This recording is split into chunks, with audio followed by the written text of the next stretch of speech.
So once you've determined that you want to have a website, the next step, if you don't already have a domain name picked out, is to go and get a domain name. Now I like using domain.com. Of course, you can register your domain name anywhere and any domain registrar. So there's tons of them out there, and usually it's best to go with whatever web hosting plan you're using to register the domain name there. But the reason I go to domain.com is because it's got this really neat tool where it's got domain ideas. Because more than likely, if you're picking out a domain name, your domain name is, especially if you're looking for something short with some good wording in it, it's more than likely already going to be taken. And you can see here that they do have domains that are for sale, so they have roughly the right about the price that they're asking for. So test with me, I just put in testme.com, and of course that was taken.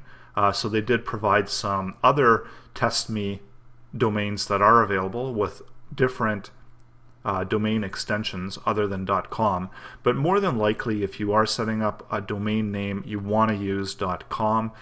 So here we've got a bunch of domain ideas as well as other ones that you could purchase. So if you want to purchase testwithme.com, this is the price that they're asking for it. So you can also go down here, and these are all domains that are currently available. So as you can see, again, there's not a lot of .coms available. So they're suggesting ones that are slightly off, like .nets, .orgs.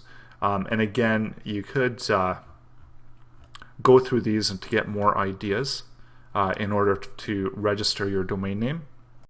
Important thing is when you're picking a domain name that it's something that's easy to remember. Maybe try to keep it as short as possible, something that's not too complicated and that it's not hard for people to remember, because you do want to be able to just say your domain name and also avoid lettering, like if you've got test the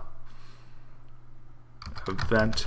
So you don't want to have these kind of double letters either, because that also leads to confusion when you are saying the domain name or when they're reading it, that there are these two letters. Make sure that it is descriptive as well, in order for people to be able to understand what this domain is going to be about. So this really doesn't say anything about it. And also make sure that it's adaptable to your content, that it does fit with the content of your site. So you don't want to do something like football.com if you've got nothing to do with football. And what a domain name really is this is just the name that people are going to be able to type in as this top level URL up here at the top level domain there, and the URL in order to find your website. And this is going to be translated through the name servers. So the way the internet works is that you can type in this domain name and it translates into an IP address. Just to illustrate that, if we do something like ping domain, what it does is try to ping out to this IP address, and it goes through all the different routes, bounces around in order to be able to understand what server is serving up this IP address. Now some of them will have it blocked, so I can try to ping Google.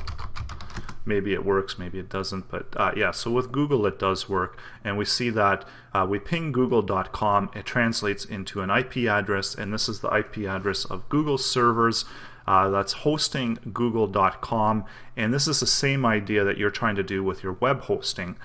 So you find a domain name and you need to have a name server that's going to be able to translate that name into a readable IP address, and that IP address is of where the IP address of the server of where your content is hosted.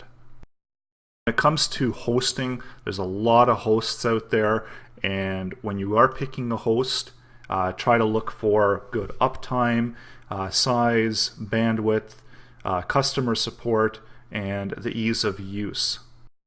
And once you've looked at all those factors, then you can determine which host company to go with.